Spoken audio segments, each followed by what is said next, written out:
Saksi yang tadi kita tanya di persidangan, yang satu memulai dari mendengar desas-desus. Jadi ini basisnya, model baru lagi, desas-desus. Lalu karena ada desas-desus itu, kemudian dia mengajak temannya untuk menanyakan korban. Lalu mereka bikinlah pertemuan di kafe. Itu ceritanya. Jadi dia tahunya peristiwa yang didakwakan itu dari situ. Yang satu lagi dia bersaksi, dia mendengar, ya itu juga dia lupa ada dua nama yang disebutkan, kalau nggak si A, si B, cerita tentang korban, bukan dari korban langsung. Jadi ya bingung juga kita kan, makanya akhirnya diperiksa bersamaan aja dua-duanya. Ya memang secara kualifikasi sebenarnya yaitu saksi berawal dari desas-desus. Yang satu lagi bahkan dia tidak pernah menanyakan ke korban langsung. Yang perempuan, dia tidak pernah menanyakan ke korban langsung, tapi tahunya dari pihak lain. Itu saksiannya. Makanya kami tadi meminta kepada majelis hakim kalau bisa hadirkan saksi-saksi yang disebutkan di dalam dakwaan lebih dulu, sehingga rangkaian cerita itu bisa nyambung. Misalnya nih, di rangkaian itu kan disebutkan peristiwa yang kedua. Peristiwa kedua kan berlangsung dini hari. Bahwa di atas jam 10 itu ada pertemuan di sebuah warung wedang jahe atau wedang itu. Itu ada orang disebutkan, hadirkan dong dulu, itu bener nggak? Terus yang kedua, setelah dari itu katanya ada orang naik sepeda motor mengantarkan dia ke lokasi. Itu kan saksi fakta. Hadirkan dong, bener nggak itu? Lalu setelah sampai di lokasi katanya ada banyak orang di situ, laki perempuan, menurut pengakuan saksi. Siapa kira-kira itu? Hadirkan. Kemudian di situ juga katanya dia disuruh menyiapkan kopi, wedang apa minuman kopi. Siapa yang menyuruh? Hadirkan dong. Kan ini satu rangkaian peristiwa. Kok yang ini nggak hadir-hadir? Malah yang hadir itu yang dilindungi LPSK yang tidak ada kaitan. Semua bahasanya adalah saya mendapat cerita dari.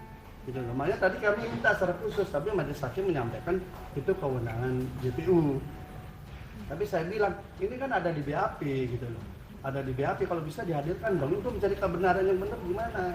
Tadi akhirnya diharapkan majelis hakim, kami pun berharap itu bisa dihadirkan. Nah, tadi JPU menyampaikan bahwa akan ada 5 saksi lagi dari pihak JPU untuk mempercepat proses ini. Ya kami tunggu dulu.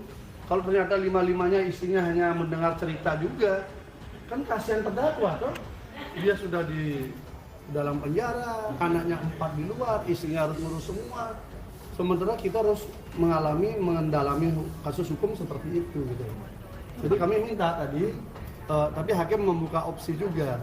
Seandainya itu tidak ini mungkin bisa melalui penerapan atau bagaimana hakim akan menghadirkan. Karena saya bilang tolong dong ceritanya biar utuh dulu. Kalau sudah selesai cerita utuh, bolehlah saksi yang lain-lain untuk penambah. Dua orang yang hari ini berarti tidak sesuai dengan yang ada di dalam surat dakwaan atau kayak gimana ini? Ini ada di dalam BAP, tetapi tadi keterangannya yang laki-laki dia berawal taunya dari desas-desus. Saya sampai kejar, masa desas-desus turun dari langit? Kan tidak. Pasti ada orang yang ngomong kan, siapa sih yang memberitahu dia? Dia bilang lupa, kan susah. Setiap kita kejar saksi-saksi ini, selalu jawabannya lupa, tidak ingat. Kan susah kita kejar, tapi dia menarasikan sesuatu yang hebat. Sampai akhirnya kemudian dia menyatakan ada pertemuan di kafe bersama korban. Sampai saya cerita, oh ini korban ini pemalu, apa trauma, atau bagaimana dengan nasibnya menghadapi itu, kok banyak sekali ketemu orang bercerita gitu loh. Kan aneh kan, biasanya kalau orang mengalami musibah, anggaplah pemerkosaan, kan trauma. Dia nggak mau datang ketemu di kafe lagi, dijemput di pasar, ketemu di kafe, bercerita panjang lebar berjam-jam. Kok kayaknya ya itu ya logika kita jadi ingatin, mana saya kejar.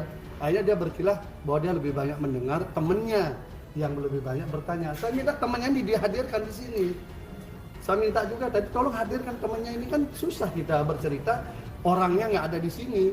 Dicatat aja namanya, sama dengan saksi yang awal yang mengaku ritual mandi kemben Sidomukti itu, kan nama 2 orang itu dicatat. Untungnya 2 orang yang dicatat ini menjadi saksi kemarin, dia bantah dua-duanya. Jangan sampai seperti itu juga, karena ini kan mencatat 2 nama lagi, 2 nama yang dia ajak duduk di kafe bersama korban. mendengar ceritanya. Gitu. Tapi dua-duanya saya tegaskan, dua-duanya tidak melihat, tidak mendengar, dan tidak ada di tempat kejadian. Dua-duanya mengakui itu. Salah satu saksi ini ada hubungan dengan korban?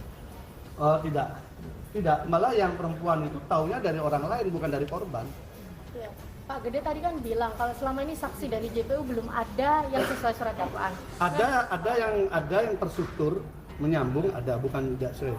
Antara korban, 2 yang masuk interview dan 2 yang kemarin juga interview. 5 berarti. Ada 5, mereka sama-sama di interview, tetapi tidak sesuai dengan dakwaan. Sama-sama di interview. 4 itu mengakui dirinya di interview di teras Gubuk Cokro Terapi. 4 orang dirinya. Hanya 2 orang mengaku 1 orang ini ada di dalam Gubuk Cokro Kembang. 2 orang ini, tetapi dia tidak ikut di interview waktu hari itu. Aneh kan? Dia tidak ikut di interview hari itu, tapi dia mengakui ini ada di Cokro Kembang. Yang 2 lagi yang kemarin bersaksi, dia berurutan bersaksi. 1 di teras Cokro Terapi 5-10 menit, yang kedua juga di teras Cokro Terapi, Gubuk Cokro Terapi di terasnya, dan dua-duanya ini menyatakan melihat korban di interview di tempat yang sama mereka. Gitu. 5-10 menit juga. Pak menegaskan aja, dari surat dakwaan ada berapa peristiwa dan ada berapa saksi? Dan menurut Pak Gede mana yang belum hadir atau berapa jumlah yang belum hadir? Ada 2 peristiwa.